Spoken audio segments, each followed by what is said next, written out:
Welcome to Life Mastery Radio with Todd Allen and Jackie Bailey, the show that dives into the science of higher consciousness with inspiring topics such as abundance, intention, health, manifestation, love, and transformation.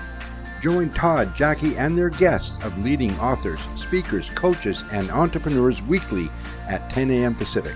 Learn to live a peaceful life with intentional mastery. It's all right here with stories and messages to support your well-being and most evocative dreams. Now, here's your hosts, Todd and Jackie. Hey, it's another groovy day, and there's lots of reasons for that, but today's even more groovier because I've got a couple of my very closest friends with me today. The main reason it's really groovy is because before my feet hit the ground every day, I already decide it's going to be a groovy day.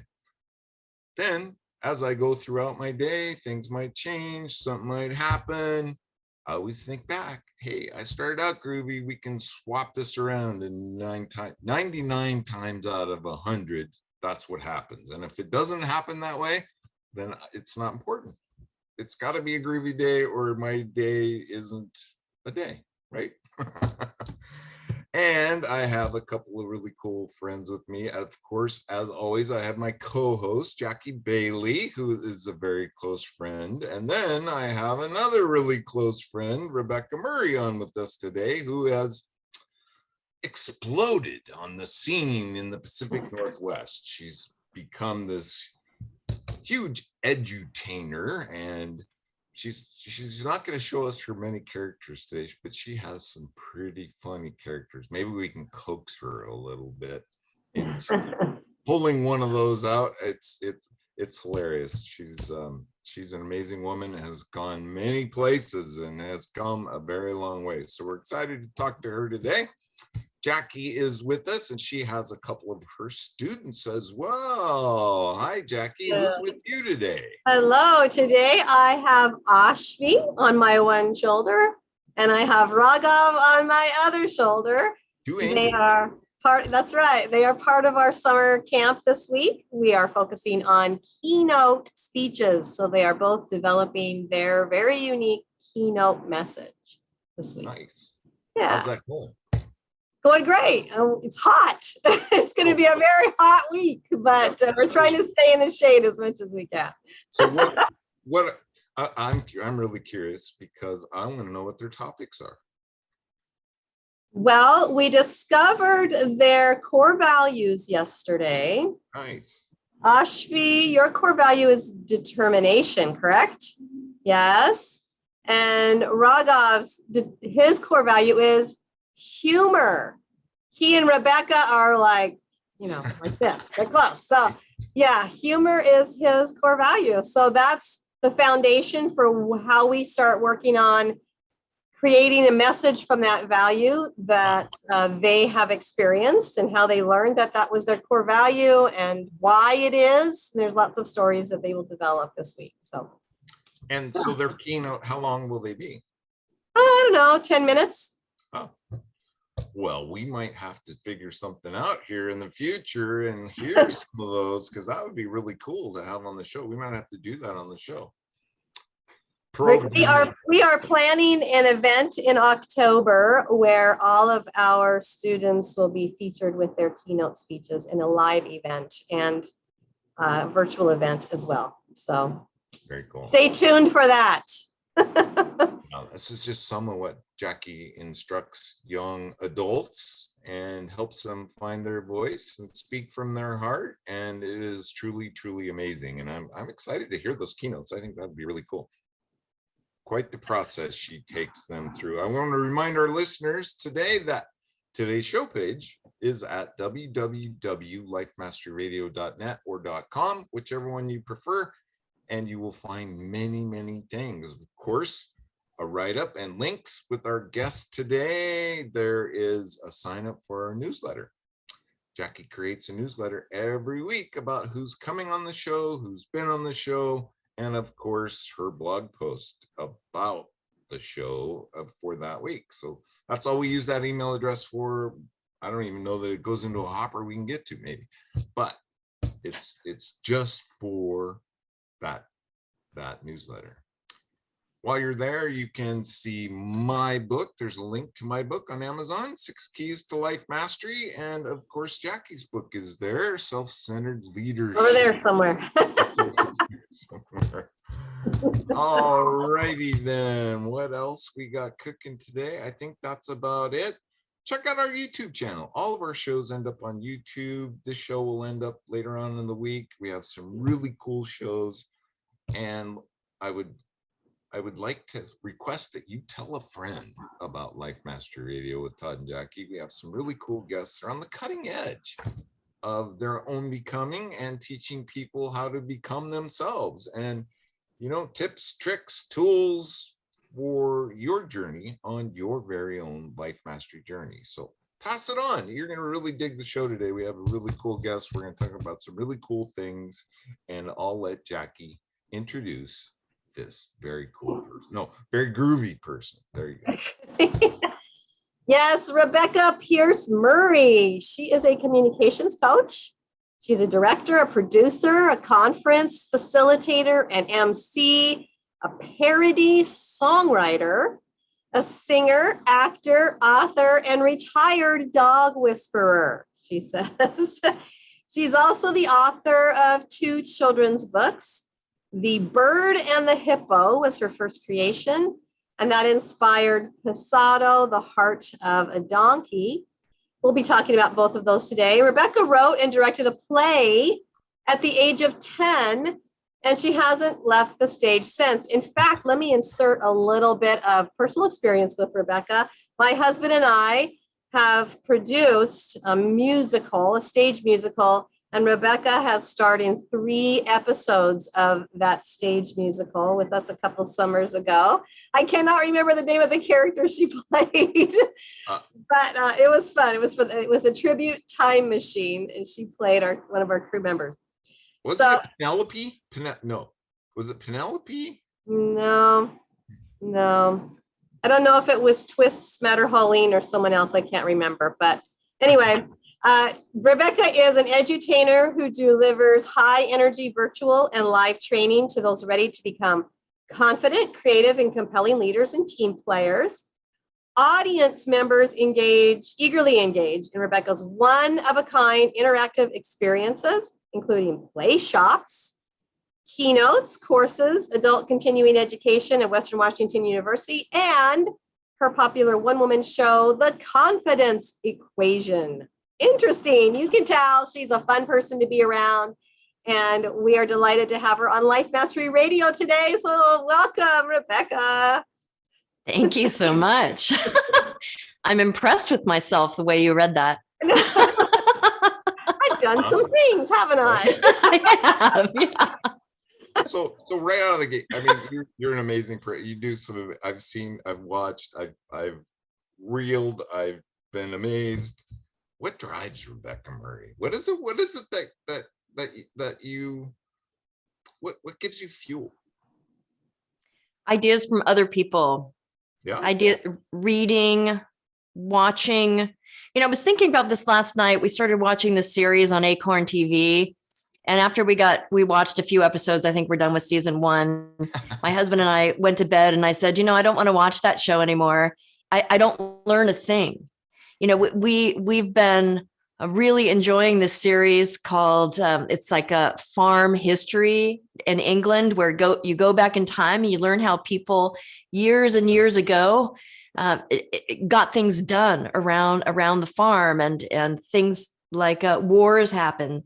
World War II, there was one episode on how farmers in England were affected by World War II. And I just love learning how people cope and innovate. I think it's innovation that really inspires me the most when I read about an idea, how somebody solved a problem, and then somebody else down the track made it even better. And then someone else like Steve Jobs took it to a whole nother level, like with the iPhone, for example.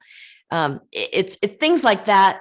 They get my brain stimulated and working, and then I can come up with new ideas too. So it's innovation that drives innovation, I think. No, for me. that is so true. You and I are cut from the same rug, because I have a hard time watching things like that just it's not even really entertainment for me. Yes, right. It's just kind of a waste of time. Exactly. Why am I sitting here watching this? And docuseries, I just watched an amazing one by Ken Burns. This guy is amazing. He did one on the West, and it was a 10-part series of the very beginning and people moving to California and the whole struggle and the railroad and everything else. And Yes. amazing. Yes. People put themselves through to better themselves and to better humanity and all of that, even though there were some really rough things and things like. So I get what you're saying, and that I find sparks imagination and innovation, and gets me to think about things that are, how can I make a difference? What can I talk about? Isn't that cool? It's really cool. Yeah. And thinking of ways for other people to catch that light too. It's like lightning in a bottle. That's where a lot of my play shops come from. I have a whole inventory of, I call them innovation exercises. Really, it's another word for improvisation, because we all improvise all the time to solve daily problems for ourselves. And then it's those inventors who think, I wonder if somebody else has this same problem to solve. Maybe I could mass market this thing and make it very useful for the whole world, or at least a population of the world that has this issue that they deal with, to save time, to create efficiencies, to create more time for family, for fun, all those kinds of things. But right now I am diving headlong into, and this is where it started, the Charles, oh gosh, what was his name? I can't think of his name right now, but the inventor of Xerox, the technology of Xerox. And then that took me on another journey back in time. How did, like, when the monks, would scribe to, that was basically your copy machine was people who could write with the quills of a goose, on paper that they made, so it's just fascinating. It just fascinates me. Oh, that's where the printing press was a huge revelation. The printing press and the copying press. Mm-hmm. Right. Yeah. So what is an edutainer? How do you define an edutainer, Rebecca? Yeah, an edutainer is somebody who is an educator who believes that people learn best when they're having fun, when they're engaging. And so my job as an educator then is to always think about, if I have something that I want to, a class that I'm putting on, like next Friday, I have an A+ stories, how to create in 5 simple steps a compelling personal story. And so I think, okay, how this information, you can read this information in a myriad of books, you can go to a myriad of classes, but how does Rebecca Murray, how does an edutainer teach it? I think about what games, how can I infuse audience engagement, either through interactive exercises, entertaining, making people laugh through. Sometimes it's a character that I bring to the stage to teach a part of it. And while people are sort of, now they're hearing from a different voice and theoretically a different brain, the brain of this new character. And so and then audio visual, things that are funny. I use humor a lot, metaphors, analogies. How do I infuse all these things into my curriculum so that people, an hour goes by, they've created something out of nothing, and they're just like, well, I think it's ending too soon. I would like another one of these, please. And it's sort of like the best way to train dogs too. As a retired dog trainer, I cannot help but making analogies to dog training, because when you're training a dog in a new activity that they're enjoying, you cut it off sooner than they want. You leave them wanting more. And that's what we always want our audiences to do, in that state of mind of wanting more versus like, no, that's enough from you. I'm good for today. Yeah. Yeah. You know what? I found that I used to actually do agility, canine agility. Oh, yeah. Australian Shepherds. I'll tell you what, fun for dogs. That is a whole new level of fun for dogs to be able to get to run through these obstacle courses. Yeah. But the real bonus of that, as someone who loves dogs, is the deep connection that is made with your dog, because they have to completely watch you to know Right. what is the next obstacle I go on. And they're not even listening to your voice as much as they are just watching your eyes as to what you're looking at next. And whatever your eyes are looking at, that's where they're going. And so there's almost this ESP that's going on. Yeah, between you and your dog. And there's no better connection. And to be involved in their fun at the same time is really, really cool. Yeah. And there's no better feeling, I think, for an educator, a trainer, an edutainer, to be with an audience and to have that kind of connection. Right. Absolutely. It's the same thing. It's the same thing, that it's such a thrill. So that's part of what drives you then too, is you get that boost, you get that, because you're helping make a difference in people's lives, and you're showing them something that can help them reflect on where they've been and maybe even where they want to go. Well, right. And to quote Steve Jobs, who's one of my favorite people to quote, looking back on your life, you can only connect the dots looking backward. You can connect the dots looking backward. So that gives you the trust that you can connect the dots moving forward. That's awesome, Rebecca, because we just watched his keynote yesterday. Did you? We just watched that keynote yesterday. Yes. Oh my gosh. I love that. I love that idea of connecting the dots backward, because if you or any of us in this room, in the audience, go back. So I have this new game that was inspired by that idea. It's called Connect the Dots.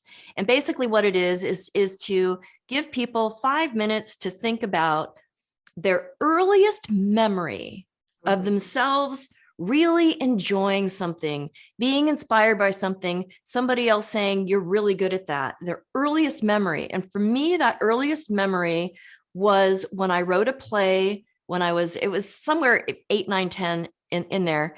And then I put on the play at school. Now, I don't remember actually doing this. I only remember this because I found the play and iterations of it. Started off as a story, and then I converted it to lines for the 4 characters, a mom, a dad, and 2 sisters, and put all the notes in there about props. And then there was the teacher scribbled on it saying, make sure you bring all the props for your performance. So I'm the director of this play at that young age.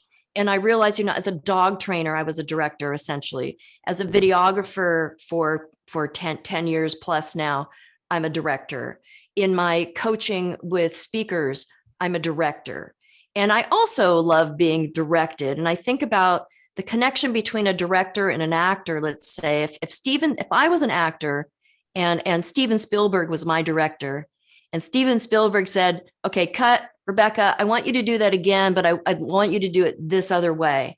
I'm going to absolutely trust Steven Spielberg and his advice to me, because I know we're on the same page. We both want Academy Awards, right? So it's like we're both seeking for the same thing. And I think that's the perfect mentality for a trainer, a teacher, an educator, an edutainer with an audience, or a one-on-one coaching like what you do a lot of as well, is we're both on the same page. We're both seeking the same thing, that you will be wonderful, that you will be fabulous when you stand up and speak your truth in front of an audience. Mm-hmm. Yeah, absolutely. What it's all about, right? I think leaders aren't just people that create followers. Leaders are people who empower other people to be leaders. Yes. And that includes directors. Right. So that includes directors. Yeah. Exactly. And your dog example earlier of the agility, the dog's looking at you and you have this connection, right? They trust, and you're moving forward together.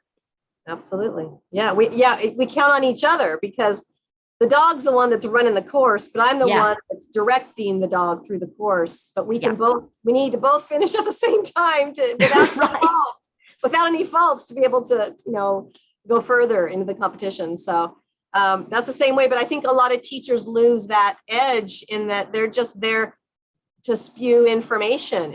They're not there necessarily to actually empower this person to succeed in whatever their next level is, right? It's to That's get right. them through the class, let them pass, get them a grade, and then that's it.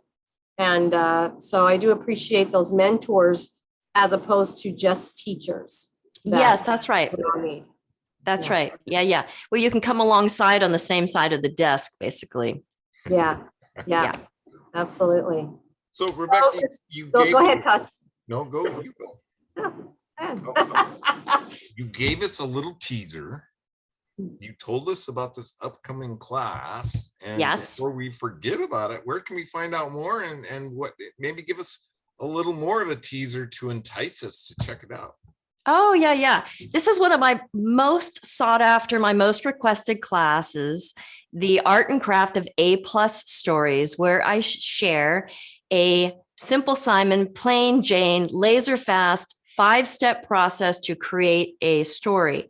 And in this class, what I like to use as example is, which is really easy for everybody to think about and come up with this story, is what I call a legacy story. So you think back in your life to a time that was where you felt you were at a crossroads, you were struggling with something, and then somebody comes along and comes alongside of you, like we were just talking about, and helps you move forward. So who was this mentor? Who was this person in your life? And this person could be an animal, it could be an author, it could be any number of things. But I share this process, this 5-step process, and then I give everybody 5 minutes, and then I put them into breakout rooms, and they share their amazing, compelling story. And it's sort of like something dislodges in the brain, where people come back from this experience and say, I blew my own self away because I had no idea I could do it that fast. So a lot of people struggle, and they get so into the mire of their own story. But when you don't have time, you're not given time, and you're said, you can do this, set up, here's the structure to follow, and then you do it, and you amaze yourself. Now it's not going to take you 10 hours to write a story. It can take you really as little for the first draft, first time through, which is wonderful, 5 minutes. 5 minutes. And so is this just a one-shot class, or is this? It's part of a series that I'm doing. So I last 2 weeks ago, I did one on, it's called How to Build a Better Presentation, which is basically like a keynote sort of, it's preparation before you even start writing. It's some of the layers that you have to think about in terms of your 80-20 rule and creating your presentation. And then what I call the first pancake, just getting it out there, getting some feedback. And so I did that. And then to the same group of people, I curate the audience, and then I put it out on LinkedIn after I have the class mostly full. But it's on Eventbrite. It's on Eventbrite. And the bit.ly link there's a short link, bit.ly, which is just art craft stories. Will get you to that page. And it's $35 plus, I think, $3.99 for a transaction fee. Is there a link on your website? There is not a link on my website, but that I'm letting people go watch that, How to Build a Better Presentation. And that is on my website. And then that link is part of that. So I'm sending it out to a list. Got it. But it's just bit.ly / bit.ly / art craft stories. She'll put it in the newsletter, and then people. Oh, perfect. Yeah. Will sign up for the newsletter so that they can check out your storytelling class. So it's not closed. People can still join if they're. Yeah. It's next. Yes. And it's next Friday from 11 till noon Pacific time. Cool. Very cool.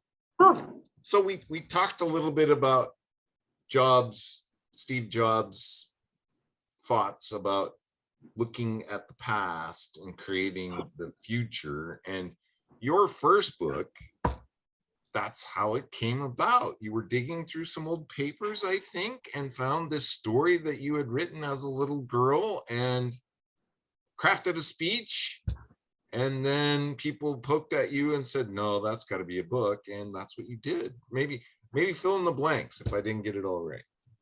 Well, and that's it. That same folder that I mentioned that I found the play, I found a lot of things that I had written that year. One of them was this book, this story, which is now a book, The Bird and the Hippo. And what was special about this story, it takes place in Africa. Our family had visited Africa the year before I wrote this story. And when I found the story and read it, and I knew I read it, I wrote it in the 5th grade. I had a fabulous teacher in the 5th grade, Mr. Kaiser. He read every day to us from some novel. He went through The Hobbit. He got us interested in thinking creatively and harnessing these ideas and putting them down on paper. So tons of poetry, pictures, and stories that I found in this folder. But this particular one, when I read it, I was so impressed with my 10-year-old self because it was like what I teach now. It really follows those 5 steps. It pulls you right in to the action. You're right in the midst of an issue with this bird crashing into a tree in Africa when he meant to go to Hollywood. A friendship emerges with this hippopotamus here named Mitty. They have a little disagreements about things. They get mad at each other. Then they make up and become friends again. And then they keep in touch with each other for the rest of their lives. And every time he migrates back to Germany, he comes back. And this time, he brings his wife. And then the next time he brings his family. And so it's sort of a happily ever after. Of course, we know that not all stories end happily ever after, but we really like them when they do.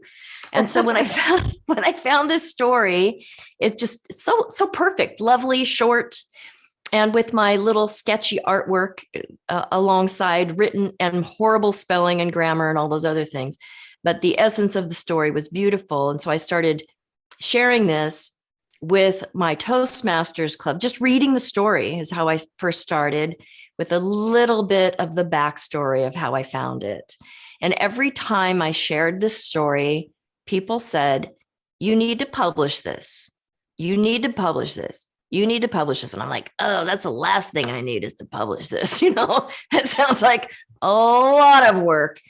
But a couple years after that, the message never went away. The message that other people gave me stuck somewhere up here. And in the back of my head, I thought, maybe I should publish it. Enough people have said that. Maybe I should listen to them. But I would need an artist. Because my drawing was not publisher worthy at all. And as soon as I said that out loud or to myself, I would need to find an artist. I was invited to, my husband and I were invited to this outing at somebody's house in Edmonds. She's from South Africa. Her name is Karen Exter. She happens to be an artist. She's never done any children's books before. It took me a year to get up the courage to ask her. I was sure that she would say no, because she's actually a nudist artist. She's quite amazing. I mean, her artwork goes for a lot of money. I mean, these are masterpieces that she does in oil. So I asked her, I had shared the story at this outing because it was sort of it was all this like African food and all that. And so we had a big campfire. And I stood up and I said, I have a story to share. And I shared the story. So she had heard it. A year later, I asked her if she would do the artwork, and she did. And a year and a half later, we have this book. And then version 2.0, I decided, how can I make this a learning tool? It's fine as a story, but how many kids' stories are out there in the world? Billions, probably, right? So what I decided to do was I made a workbook out of it, and the exercises in the back here all include the original artwork are things like you are the best present of all. In what way can you be the best present of all? Like thinking about yourself. You don't have to give somebody something as a present. You can just be the present with your presence. Our best intentions, writing letters, like teaching kids to write letters to their, So this whole workbook, as well as the book. During COVID, I approached our local Boys and Girls Club and I said, this book, it's so simple. The story, it would be perfect as a play. So here I am working with 10-year-olds again, putting on another play. And so we used the book as a script and I worked with these 4 little actors. And then we ended up putting on a play for the entire school. And because of COVID, we recorded it on video and then shared it. And then they learned facilitation skills when they each got to pick an exercise from the back and have the kids in all of the classes do the exercise. And we did all of that through Zoom. So it really has become a fabulous teaching tool for kids. Wow, that's awesome. Would you have imagined it developing into what it has developed into? Because you went back in the past, right? According to Jobs, and now it's giving you the stepping stones for the future. Did you know you had a book in you? Oh, no, I never had any intention of ever publishing a book ever in my life. Never a desire at all. Not once. Rebecca, once you found the story, do you remember what inspired the original writing of it? Do you have any recollection of that at all? Well, it's strange because when we went to Africa, well, here was the big revelation that I had is that when I found the story, I called my mom. I said, "Do you remember when I wrote the story?" And I read some of it to her. She said, "Yes, that must have been when we got back from Africa." And this was during the most traumatic years of our family's life, of my childhood, was this exact time. My father had divorced my mother a year and a half earlier. We lost our home. We went on welfare. He had the divorce, the stress of the divorce triggered a mental illness. I mean, off the charts mental illness, like paranoid, delusional, dangerous. He threatened to kill my mother many times. And to escape from him, she got a passport and took us to Africa, thinking like she'd always wanted to go to Africa. It's the weirdest thing, she, as a little girl, she used to fantasize about going to Africa. And we used to watch Marlon Perkins' Wild Kingdom every single Sunday. So I thought it must have something to do with Marlon Perkins. I don't know. Anyway, we go to Africa for a few weeks. She's intending, of course, I did not know this until that conversation about 4.5 years ago when I found this story. She took us to Africa with the intention of never coming back to the United States. She was going to find a job there. She would be free of my dad. She wouldn't have to worry about him taking her life or ours. And but she couldn't get a job. And so we moved back to Fremont, California, the same town we came from. We lived in this dumpy little apartment that was very close to the school. We used to have this gorgeous, gorgeous house. I mean, I thought I was a movie star growing up. I mean, we were middle class, but to me, it was like I had this perfect, perfect life when my parents were married. And I don't remember ever seeing my dad that year. We went into hiding again after that year because my dad came to the school one day. He was living in Kentucky at the time. He drove to Fremont. He communicated with my brother on the phone and said, "Meet me outside the school when school gets out." My brother hopped in his car and my dad drove him out of the state. So that was before the Amber Alerts and all of that. But my mother knew that he would be coming for me next. And so we packed up everything and moved and went underground to Ohio. Now, all of this, I didn't know anything about the Africa movie, going to Africa. I thought it was just a vacation until I found the story and called her. So that was a huge revelation for me. And what it did for me is it threw me into the most intense grief, because I realized that we never really had talked about this as a family, what happened. And it opened up your whole world, because I remember being close to you and listening to some of your stories, and you Mhm. were just growing like a flower, even though Mhm. it was hurtful, but yet you were opening up to it. Yeah, because I was finally investigating the grief, which is something that I had just pushed To the bottom. down. I realized I didn't even know where my dad's body was. None of us even asked. My dad committed suicide the following year after we went underground. We never talked about that either. And so all of these things are like connected to the story. And it just opened Pandora's box is what it did. And I knew that I had to step into the box once and for all to finally process all of this. all that. Well, again, though, that just speaks to what you're trying to help other people do, is to find the legacy of the stories that are in us, right? Right. We don't know until we start investigating why this inspires me. Why would I have written this? Why should I write it now?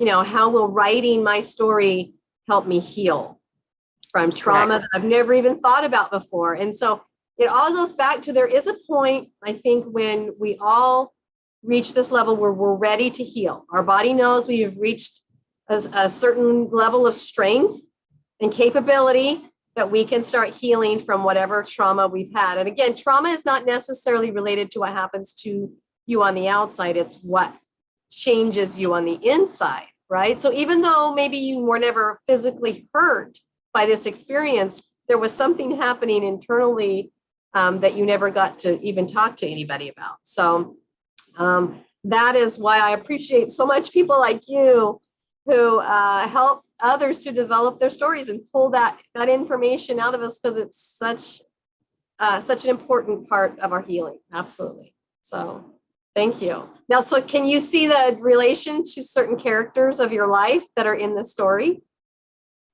Yes, well, I'm definitely the bird trying to get to Hollywood. That's me, Okay. 100%. Nice. But you never made it instead. Yeah. The bird never made it. I never made it. but as far as I'm concerned, I'm making my own Hollywood right here in my studio. I make my own Hollywood every time I get on a stage or help someone else get on a stage. That's Hollywood for me. Yeah. Speaking of helping others get on the stage, I'm wondering, Jackie, does anybody in the rooting section have a question or inspired by something? It doesn't appear that they have any questions or comments. Just so much great information. They're just absolutely. So yeah, absolutely. Yeah. Well, one of my characters in terms of my one-woman show, and she shows up in other places too, is the character Shame with long blue hair, and she's just absolutely vile but hilarious. And so shame comes out of, when we talk about these layers of trauma, I call it my trauma tiramisu. It's like a 6-layer trauma tiramisu where for about 5 to 6 years it was like a traumatic, another traumatic event, another traumatic event, another traumatic event, and then steeped in there. And why I use trauma tiramisu is because the shame that goes along with those layers of things that we did not even do that were done to us or happened around us that affect us, like you were talking about, is like that coffee liqueur that just sort of soaks into the sponge, right? Like this feeling of just being damaged goods, that sort of thing. So the birth of these characters are usually, not always, but to represent a metaphor or a struggle. And so shame is one, although, she's horrible, is one of my, is one that everyone can relate to, I can say. Cool. Well, tell us about Pasado then. So your first book has now inspired you to write something that was an actual true event that you decided to write about. So tell us a little bit about the event and then how the book came about. Well, this book I actually wrote before I found The Bird and the Hippo. This story of Pasado, who was a donkey that lived in Bellevue, Washington at Kelsey Creek Park from 1971 to 1992. He was 21 years old when his life was taken. And I've been a longtime supporter of Pasado Safe Haven Animal Sanctuary, the sanctuary has been around now for 25 years. So I've been a supporter for about 20 years. I get their newsletter, and on their 25th anniversary of their newsletter, so this would have been 5 years ago, just this was like just before, almost around the same time I found the Bird and the Hippo book. I got their newsletter and reread the story of Pasado. And being a storyteller, I thought this is a really important story for me to tell, but I struggled with it for two reasons. Number one, the horrific murder of Pasado is just It's tragic. hard to think about, let alone articulate.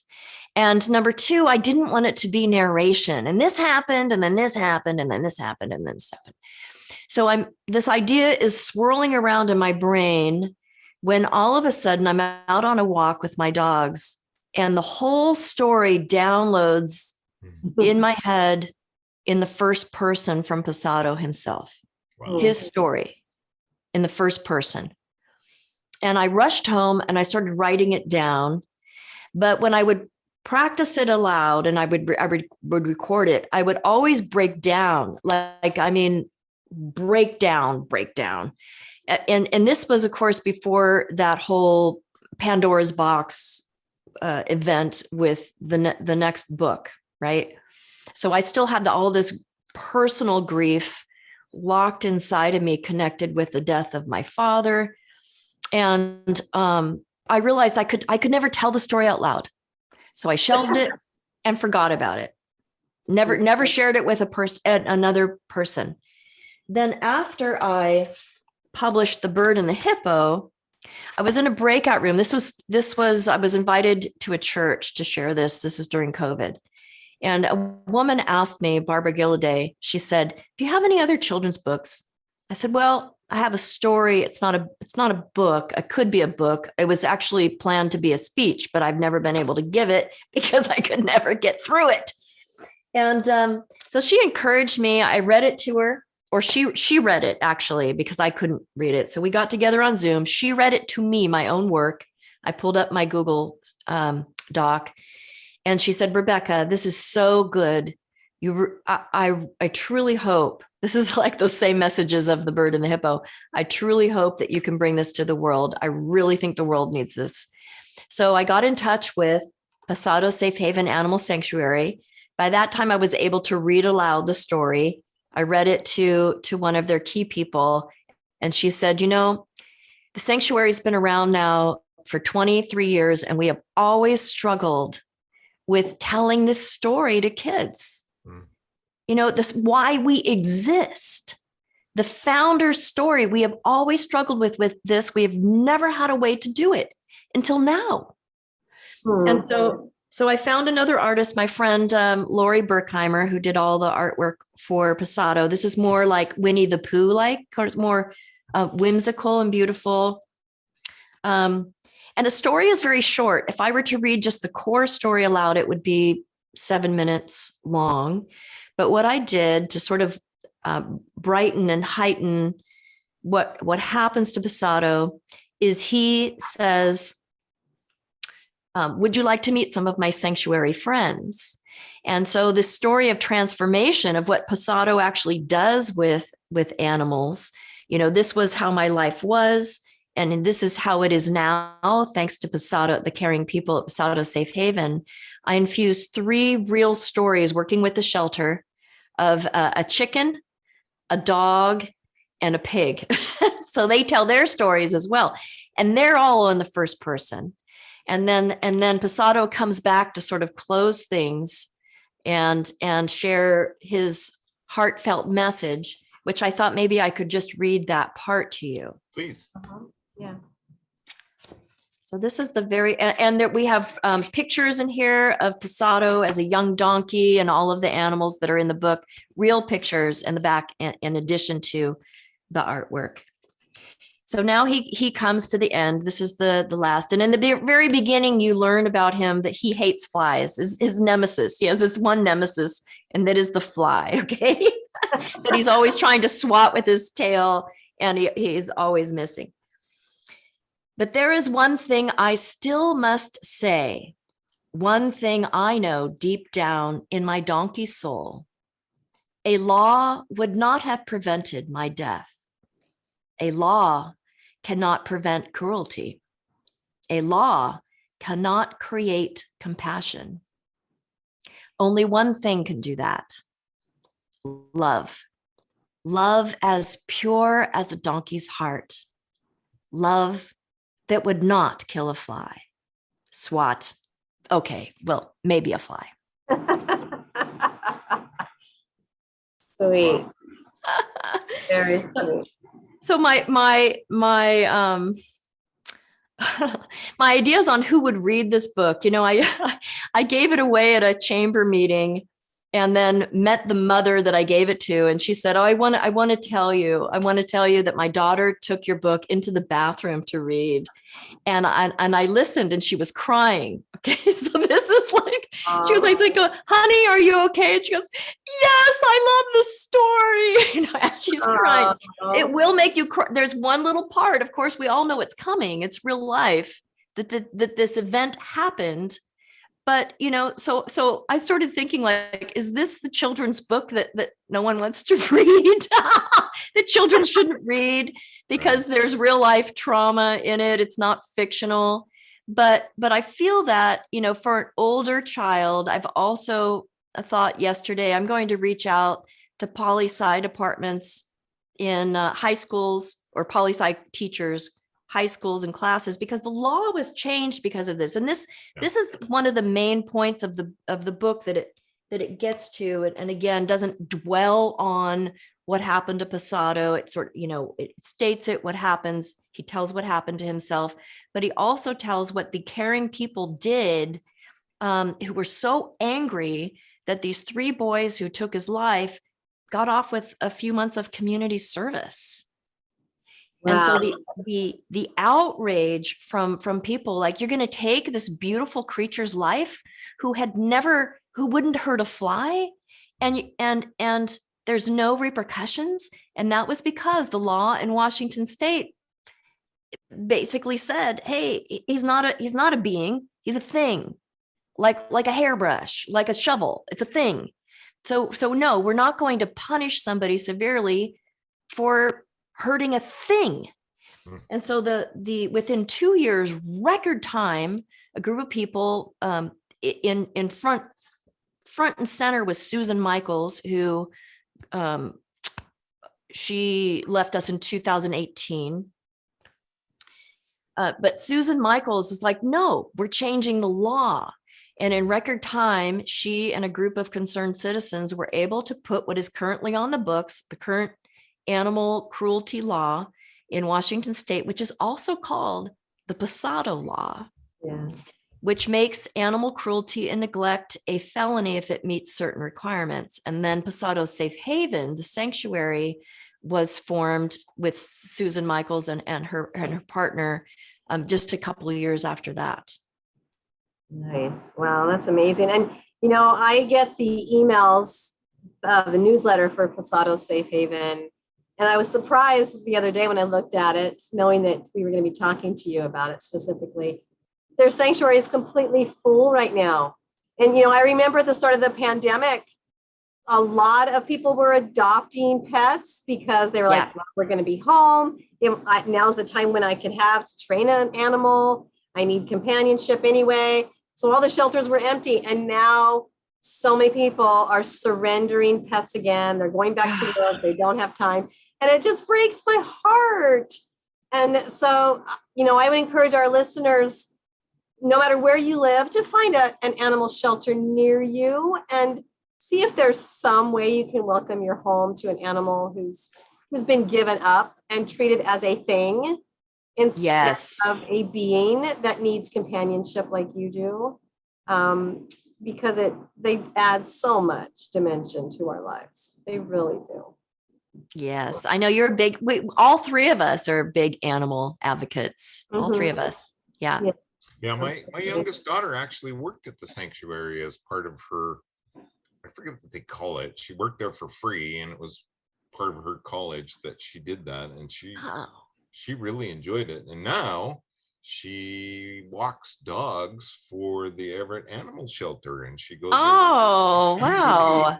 Yeah, and it's so, I, you know, there is so much that has gone on in this world, and when it just, it tugs at my heart when I hear or see, and that's why the Pasado story is so hard for me. It's just like, it's, but I think in you telling the story and working with the sanctuary and getting that message out, you've done it in a way that breaks the ice, right? Breaks the ice and gets people to really think about that compassion and like Jackie's call, check. I see advertisements all the time for animals that are in, cages, and they haven't been adopted for 2 years. And it's like, gosh, I'm going to get on an airplane and I'm going to go to Kentucky and get this dog. Yeah. Just amazing. So what other feedback, Rebecca, have you gotten from the book? Has it been overwhelming? Is it a popular book? No, it is not. In fact, I one organization in town that works with kids, and I gave them, before it was actually published, it was just about to be, the final form had been approved. So I shared it with them, and I said, I'm just curious, what age range do you think this book is appropriate for?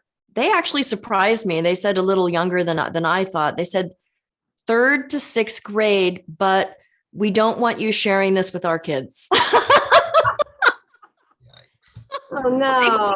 And then, I would meet with other friends, and I say, I published this new book, and they go, yeah, I know. They'd make some weird face.